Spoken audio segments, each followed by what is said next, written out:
I've probably done way more videos on driver safety and the advancements in driver safety than any other topic in motorsport. And by other topics, I mean things like your option 13s, your blown diffusers, your double diffusers, your second brake pedals, the things that bent the rules in such a way that people are still talking about them many, many years later. And I've done a lot of those kinds of videos. I don't know why. It might just be my favourite topic in motor racing, because at the start things were basically, if I die, I die, and people would turn up to see crashes.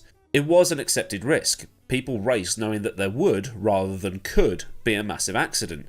To race at that time, you had to have a screw loose. Which leads me into something that was left on the Isle of Man TT video I did earlier this year.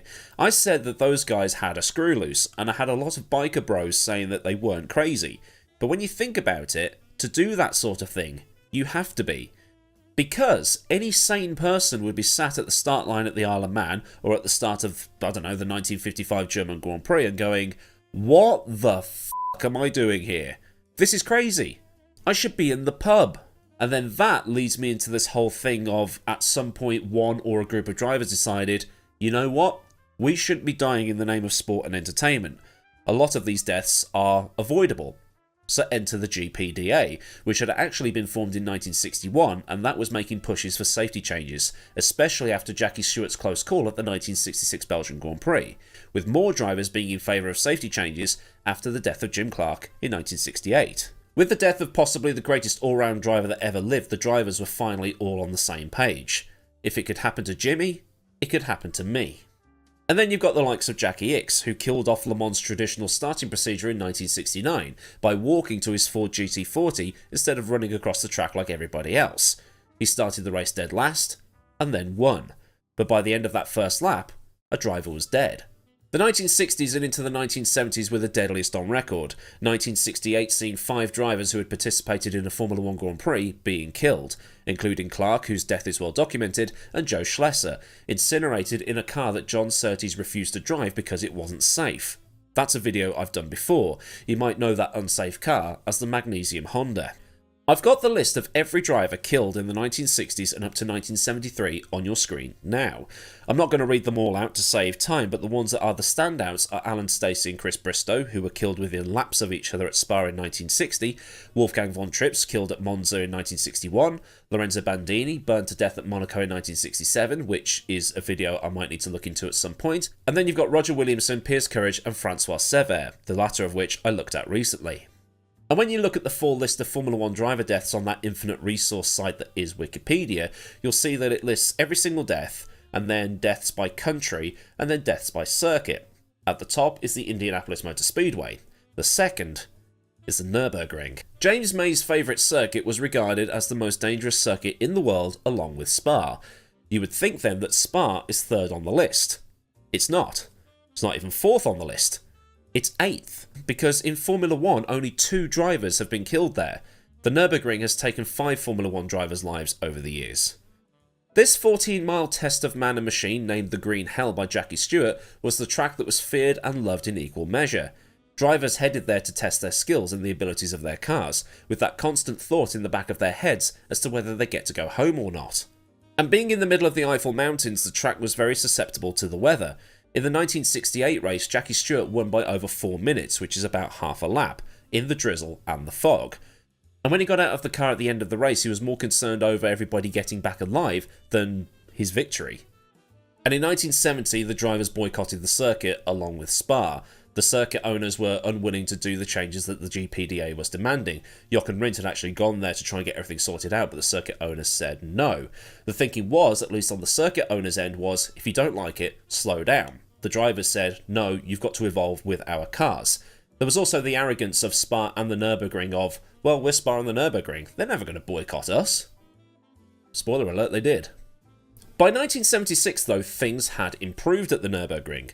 Armco had been fitted in 1971, but it was all too close to the track, so there was very little runoff to allow the cars to slow down. Gravel traps? What gravel traps? Today there are ones at corners like Arenberg and the colloquially named YouTube corner, but in these days there might not have been any at all. I've been digging through as much archive footage as possible, but can't really tell. I mean, given the time period, making the assumption that there wasn't any isn't that much of a shot in the dark. Oh, and while digging through, a chilling stat was brought up. When the upgrades to the ring were made in 1971, so resurfacing, Armco and so on, with very little done to the corners, if anything at all, Stewart's pole time was 21 seconds faster than Ickx's pole time from 1969. For 1976, there was an air of trepidation amongst the drivers. They were scared, but none of them would admit it. The 1976 cars had pretty much outgrown the circuit. The cars were just too fast, and they arrived at the Nurburgring thinking, how the hell are we going to survive this? The Nurburgring, even by 1976, was long in the tooth. The amount of marshals required to cover 14 miles of track was insane, multiple times what you'd need at any other track, and Spa, in its original form, was already dead to Formula 1. Spa was gone and needed a makeover, but the Nurburgring, much more dangerous, was left unchanged. But the money required to do such a thing was far too much for the circuit to do what they had to do, and the changes would not be completed for another 8 years. Then there was getting to the scene of a crash. The circuit had converted some Porsche 911s into firefighting vehicles, but they still took far too long to get anywhere. They were just not fit for purpose. They were like something cooked up in one of those Top Gear challenges. Fire was a massive fear in those days. In the Francois Sever video I did last week, I mentioned the Jackie Oliver and Jackie Ickx crash at Jarama, where Jackie Ickx's car basically just blew up. The clip has been doing the rounds on Twitter recently, and it was also used in the Life on the Limit documentary, which is available on iTunes. The whole thing is just a scary accident. Cars ignited at the drop of a hat. Since the start of the 3.5 litre formula in 1966, Lorenzo Bandini, Joe Schlesser and Roger Williamson had all burned to death in their cars. It's why the drivers didn't want to wear seatbelts despite Jackie Stewart's urging. They wanted to chance being ejected from the vehicle away from anything on fire. If they crashed and were knocked out, they'd be burned alive. The late great Niki Lauda, the man who managed to bluff Boeing into submission in the early 90s, video I've done before, didn't want to be there. The championship fight between him and James Hunt was one of the most heated rivalries in Formula 1, and the championship had been all over the place because of Hunt's disqualification from the race at Brands Hatch, and also the disqualification from the Spanish Grand Prix because his car was too wide. The British Grand Prix was the previous race, but Hunt wasn't disqualified until a while later. By this point, Hunt's Spanish Grand Prix win had been reinstated. Lauda had seen the state of the track and how the cars were. And reading up on all of this, it's written in a couple of places that the Nürburgring didn't have the necessary amount of marshals to cover the circuit properly, either because they couldn't find enough people or because they were unwilling to. There was also the problem that parts of the track could be bone dry, parts could be in fog due to low clouds, and in some places it could be lashing it down, or all three at the same time given how long the track was. Lauda knew that this wasn't right, and spoke to the other drivers, asking if they wanted to boycott. Lauda knew that if something broke on his car, he was done for. He did say, however, that if he made a mistake and he was killed, then that's on him. Tough shit, in his own words. But if something went wrong on the car, then that's out of his control. At any other circuit, the chances of dying were 30%. At the Nürburgring, it was 75, 80%, 100%. And he didn't like those odds. Formula 1 drivers had now reached the point where they were thinking, if the odds of me being killed are on par or greater than me coming back, then I'm not doing it. Some of them wanted to seem brave, Lauda said. Others were simply too stupid to know what they were doing. I steeled myself to drive, although my brain kept telling me it was sheer stupidity. The antithesis between the modern-day racing car and the Stone Age circuit was such that I knew every driver was taking his life in his hands to the most ludicrous degree. I guess it's that fine line between bravery and stupidity. Mika Hakkinen talking about jumping out of a tree not being bravery, just being idiotic. But I don't know. Despite Lauda's objections and his attempt at rallying the drivers to abandon the race, it went ahead anyway. Just before the race started, it began to rain, and everybody except Jochen Mass went out on wet tyres. The thing is, by the end of that first lap, everybody went into the pits to put on slicks, which left Mass out there with a massive lead. But at the end of the second lap, only 13 cars passed the start line, and then the trackside announcer started saying something about Bergwerk, Harald Ertl, and Brett Lunger. And then Lauda was mentioned. This is the kink just before Bergwerk. This is the site where it all went wrong. Lauda had something break on his car, thought to be the suspension. The car slammed into the outside wall and burst into flames, as well as bouncing into the middle of the track and facing the oncoming traffic. 3 drivers were then on the scene. Guy Edwards in the Hesketh avoided the flaming Ferrari, but the American Brett Lunger in the Surtees and Harald Ertl in the other Hesketh hit the Ferrari. All 3 drivers stopped, got out of their cars, and rushed to help the 1975 champion. This had become a common thing in this era.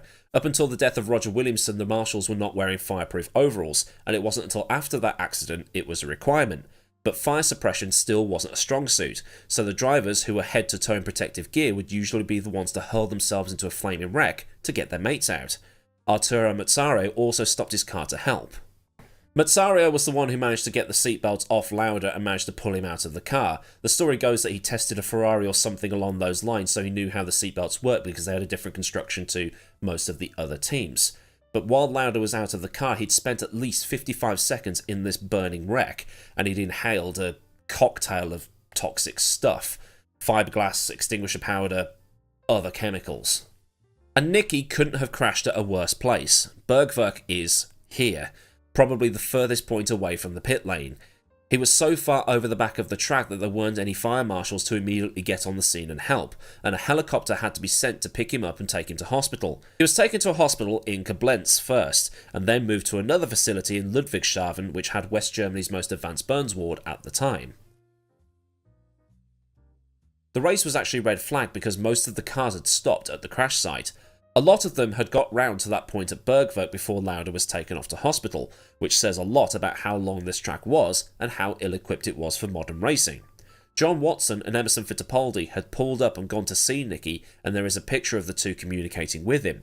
When the race restarted, 20 of the 24 runners didn't go again, those being Lauda, obviously, Ertl, Lunger and Chris Amon, who had decided not to bother after seeing what had happened to Lauda. He actually retired there and then. Not from the race, but from the sport, but he would be back a few races later, driving for another team. But the carnage wasn't over yet, because during the restarted race, Ronnie Peterson crashed at Flugplatz, and in a big way. Vittorio Brambilla lost his brakes at Adenauer Bridge. Hunt would win the race ahead of Scheckter in his six-wheel Tyrrell, Jochen Mass in the second McLaren, and Carlos Pache in the Brabham. The remainder of the top 10 was Gunnar Nilsson, Rolf Stommelen, John Watson, Tom Price, Clay Regazzoni, and Alan Jones. But all anybody remembers is the crash. But things looked so bad for Niki that a priest arrived so he could give him the last rites. A lot of sources say that Niki was in a coma at this point, but Niki had actually approved the visit from this priest. I'm not religious, so I wasn't sure what the last rites are, so I figured I'd find out and put it in this section so everybody learns something. Basically, the last rites are the final prayers given to somebody who is on the verge of death.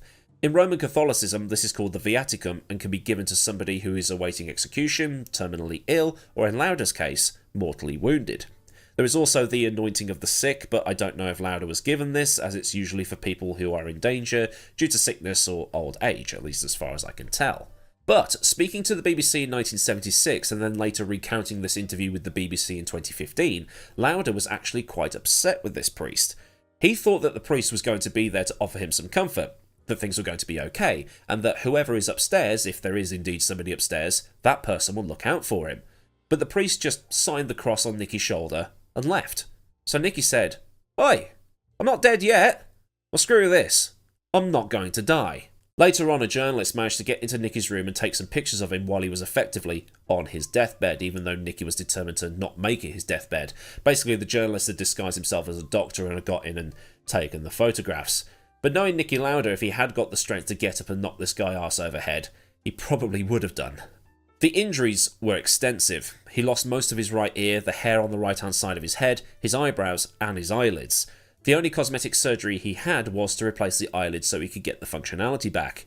He didn't have any other work done, and would cover the scars on his head with a baseball cap that he'd sell advertising space on. While on that hospital bed, the doctors had to try and suck all the gunk out of his lungs, all the stuff that he'd inhaled, like the fiberglass and the powder and all the other grim stuff, and this caused him considerable pain and suffering. But seeing James Hunt on the television winning races and doing well, that just gave him the drive to get on with it and get out of the hospital and back into racing. He was back for the Italian Grand Prix at Monza. He missed just 2 races. Nigel Roebuck, a prominent motorsport journalist from the UK, recounted seeing Niki at his first race back in Italy, seeing him peeling blood-soaked bandages off his head and having to wear a modified helmet so he wasn't in much discomfort. On his return, Lauda was able to qualify 5th and finish 4th, while Hunt didn't score. But Hunt was able to win the next 2 races in Canada and the United States to set up that finale in Japan, which might be a story for another day. Lauda had managed to not only stick a massive Austrian middle finger to the Grim Reaper, but he'd also managed to kill off the Nurburgring in Formula 1. 1976 would be the final time the track hosted a Formula 1 Grand Prix, with James Hunt being the last man to win on the 14-mile Devil's Playground. Formula 1 would return in 1984, but on a much shorter track that was built to modern safety standards, and a track that some fans at the time refused to call the Nurburgring, calling it the Eiffel Ring after the Eiffel Mountains, the Grüne Ring, which means the green ring or something similar, or the Ersatzring. Ersatz in German means poor substitute. I quite like that last one, and who says the Germans don't have a sense of humour? Today, the fastest racing cars that run on the ring are GT3s, although the course has been the scene of various lap record attempts by car manufacturers, as tested on the Nürburgring is the motoring equivalent of sticking gaming on computer parts. Ride is important, etc. But it really was the end of an era. Formula 1 had raced at other long tracks such as Pescara, Charade, Spa, but all those had been lost to history, while the Nürburgring somehow carried on. But with this fiery crash in 1976, that was it. Formula 1 entered the new safety conscious era, good and proper, and the Nürburgring was gone. So then, a look at Niki Lauda's fiery accident at the 1976 German Grand Prix. If this has taught you something new, then do like the video so I know a good job was done, and for more like this, get subscribed with the bell on so you never miss out on any future content that I upload. Massive thanks to the patrons of Patreon that help keep things running at a more personal level, and if you want to help out, there is a link to Patreon in the description, along with links to Discord, my socials, and my 2 affiliate links with the F1 Store and Mix Garage. If you want to join as a channel member, the button is underneath the video, or there is super thanks there as well if you just want to do a one and done donation. So until next time, I've been AdmiralLaWind, have a cracking day wherever you live in the world, and I'll see you all again soon for another video. Goodbye.